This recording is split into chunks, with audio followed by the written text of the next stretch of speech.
sakripisyo at pagmamahal ng ating Panginoon, habang ang mga kandila naman ay nagbibigay ng liwanag at patnubay sa ating landas ng pananampalataya. Kasama po natin ngayon ang mga kabataang naglilingkod sa altar ng ating simbahan mula sa iba't ibang mga parokya at kapilya.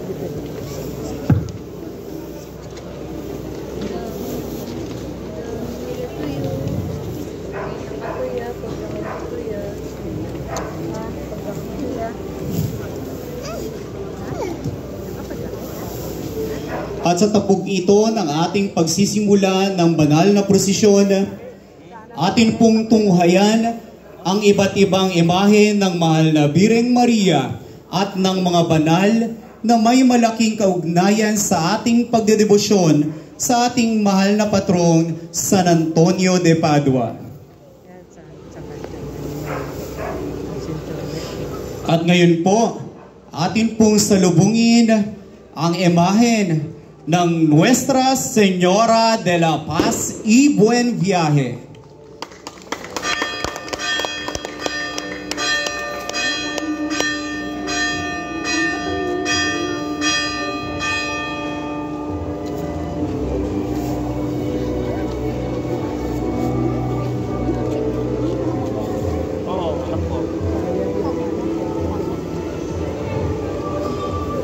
Dinala ang imahen sa bansa ni Gobernador General Juan Niño de Tabora mula sa Mexico sa pamamagitan ng galyong El Almirante noong taong 1621. Ang kanyang ligtas na paglalayag sa ibayo ng karagatang Pasipiko ay naiugnay sa mahal na imahen kung saan ibinigay ang titulong Mahal na Birhen ng Kapayapaan at Mabuting Paglalakbay.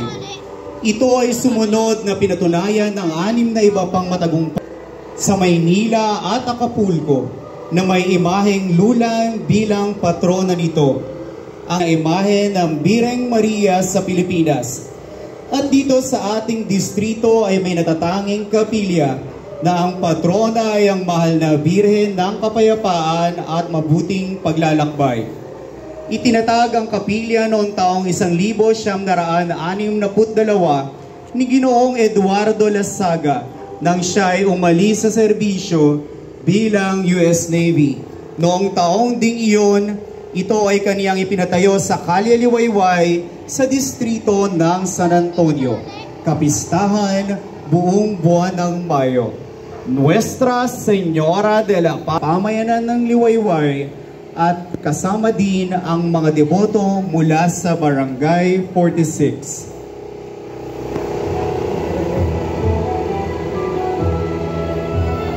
Arcangel de Calle Marino.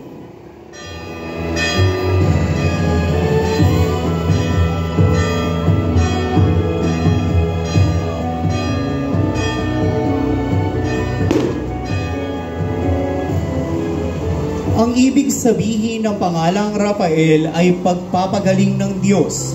Ayon sa mga sagradong teksto na ito, si Rafael ay sinugo ng Diyos upang samahan si Tobias sa isang paglalakbay upang makakuha ng asawa. Ay nakita nila si Sarah na nagkaroon ng 7 kasintahan na pinatay ni Asmodeus, ang demonyo na nagmamahal sa kanya, at pinatay ang mga naging asawa sa gabi ng kasal.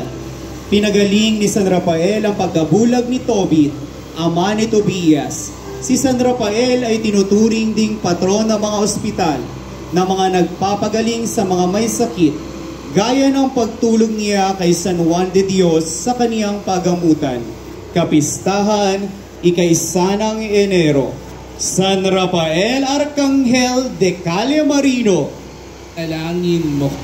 Kasama po ng karosa ng ating mahal na patrong si San Rafael ang sambayanan ni San Rafael ng Calle Marino at ang mga deboto mula naman po sa Barangay 42M at 42C.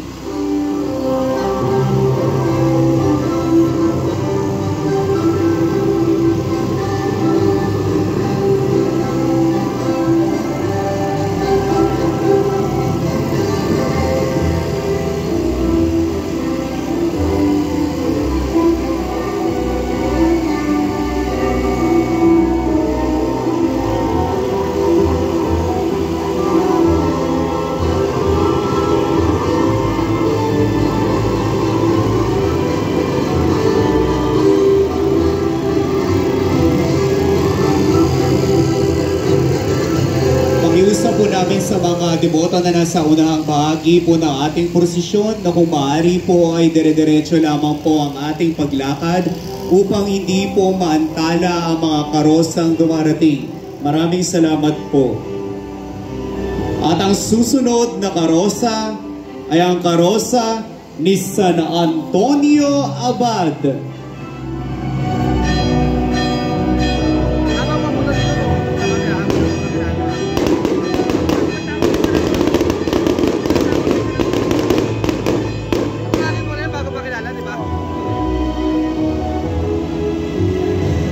Ipinanganak si San Antonio Abad sa Ehipto noong taong 250. Niyakap niya ang buhay, panalangin at sakripisyo.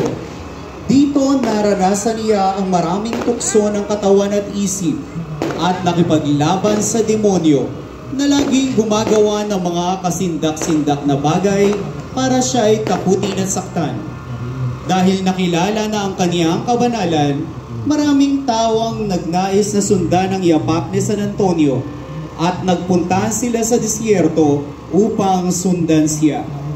Dumami ang nagnais na magsabuhay ng kaniyang halimbawa, kaya nakilala siya bilang ama ng mga monghe at ama ng monastisismo.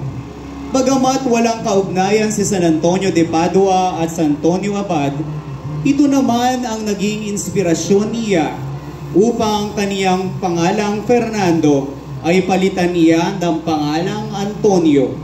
Kapistahan, 17 ng Enero. San Antonio Abad, ipanalangin mo kami. Kasama po ng karosa ni San Antonio Abad ang mga deboto ng kapatiran ng Ina ng Hapis, ang ating pong Paris Youth Ministry, ang Legion of Mary, Sisters of St. Joseph of St. Mark, at ang mga kasama po nating kaibigan na bumubuo ng grupo ng Lord of Pardon. San Agustin de Hipona.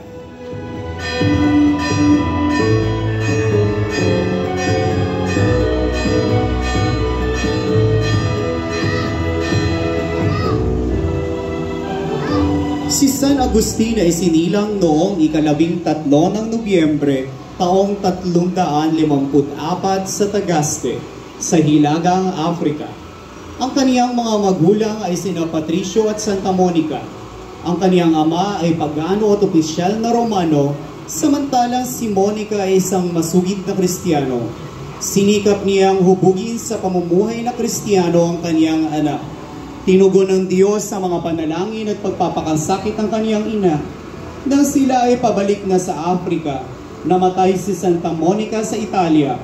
Subalit natupad ang kaniyang minimithi na makita niya bago siya mamatay si San Agustin na isang matapat na Katoliko.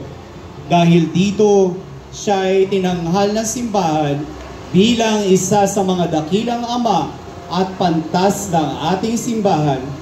Bagamat walang kaugnayan si San Antonio de Padua at San Agustin, ito naman ang unang orden na kinabilangan niya nung siya'y naging pari sa edad na 15 taong gulang. Noong taong 1220, lumipat siya sa bagong tatag na orden serapiko o mas kilala sa tawag na mga Pransiskano. Kapistahan, 28 ng Agosto. San Agustin de Hipona, ipanalangin mo kami. Kasama po ng karosa ng ating patrong si San Agustin, ang mga kababaihan ng San Antonio, Divine Mercy Apostolate, Fisher Fox Ministry, Missionaries Family for Christ, at Mother Butlers Guild. Ngayon naman ay ating tunghayan ang karosa ni San Francisco de Assis.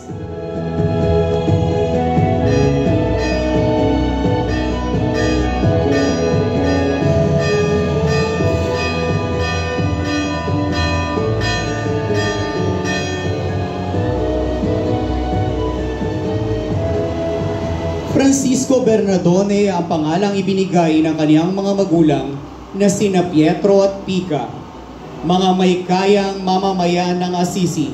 Isinilang siya noong katapusan ng taong 1181.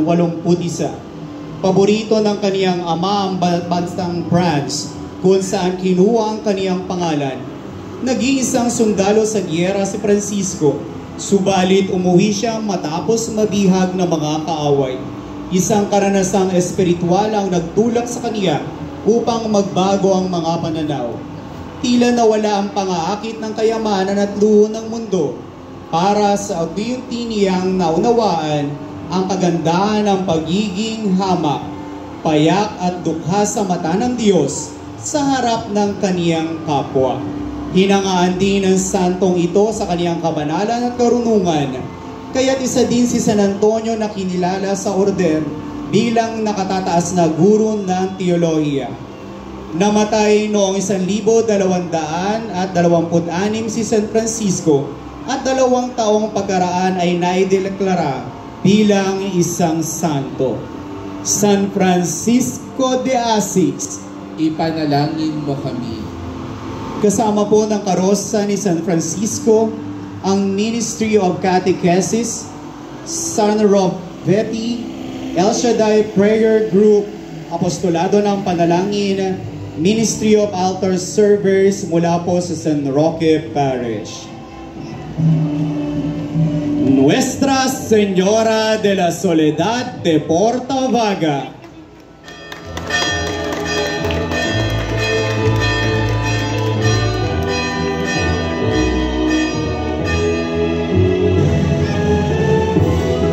Reyna na ng Cavite at ilaw ng Pilipinas, itinanghal bilang La Excelsa Patrona y la Celestial Guardiana y Protectora de la Provincia de Cavite y su Puerto.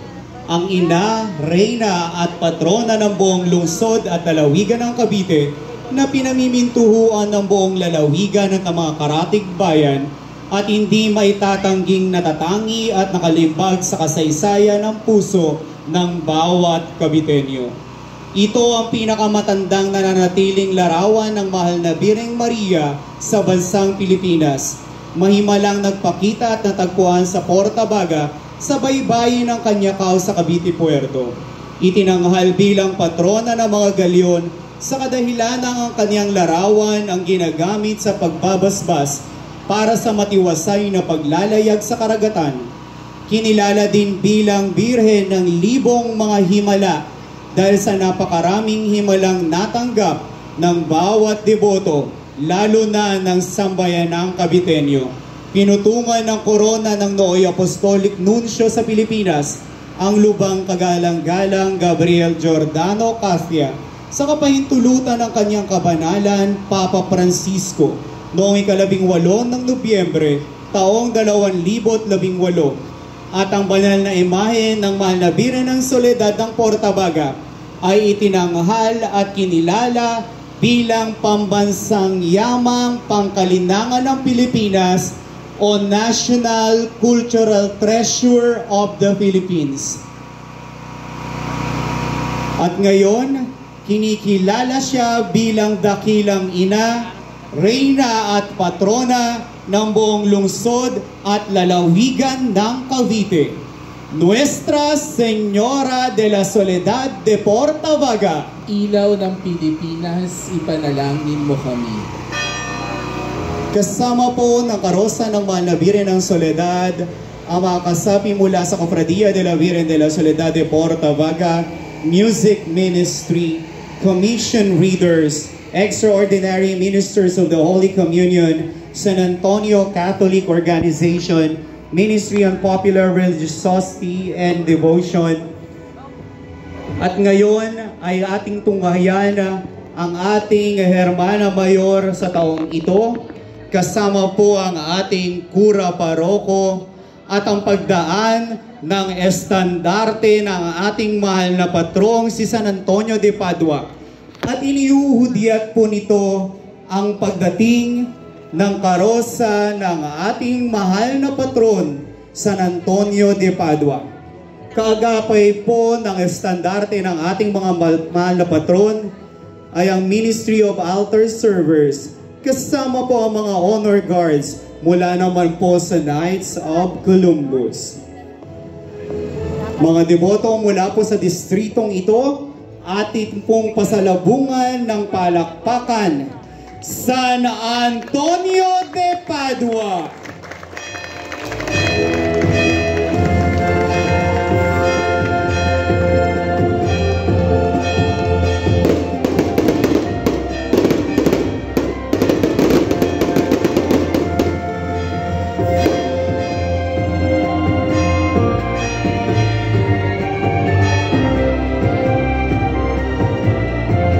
Ipinanganak sa Lisbon, Portugal noong 1195 si Fernando Bullion y Tavero.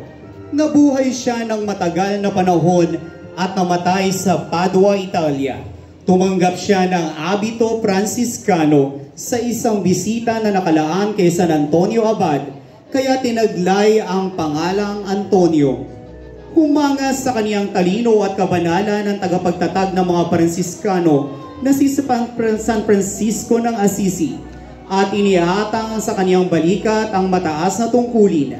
Ang kaniyang kabantugan bilang predikador ay lumaganap sa Pransya at Italia, at gayon din ang kaniyang maraming himalang ginawa sa mga makasalanan, may sakit, mga ina, at mga nawawalan o nananakawan. Ang Niño Jesus ay nagpakita sa kaniya. Ang isang hindi naniniwala sa Santisimo Sakramento ay sumampalataya nang makita niya ang isang himala ni San Antonio.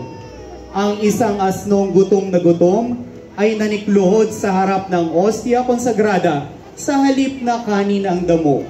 Sumalangit siya noong 13 ng Hunyo, 1231 araw ng Biyernes.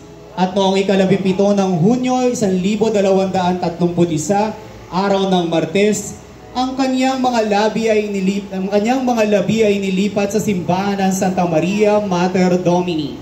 Na araw na iyon ay napakaraming taong dumagsa upang makita lamang ang banal ng Padua. Ito ang dahilan kung bakit si San Antonio ay piniputnuho sa araw ng Martes. Ngayon po, mga kaibigan at mga deboto mula pa po sa iba't ibang lugar, atin pong pasalubungan ng palakpakan, San Antonio de Padua. Ipanalangin mo kami.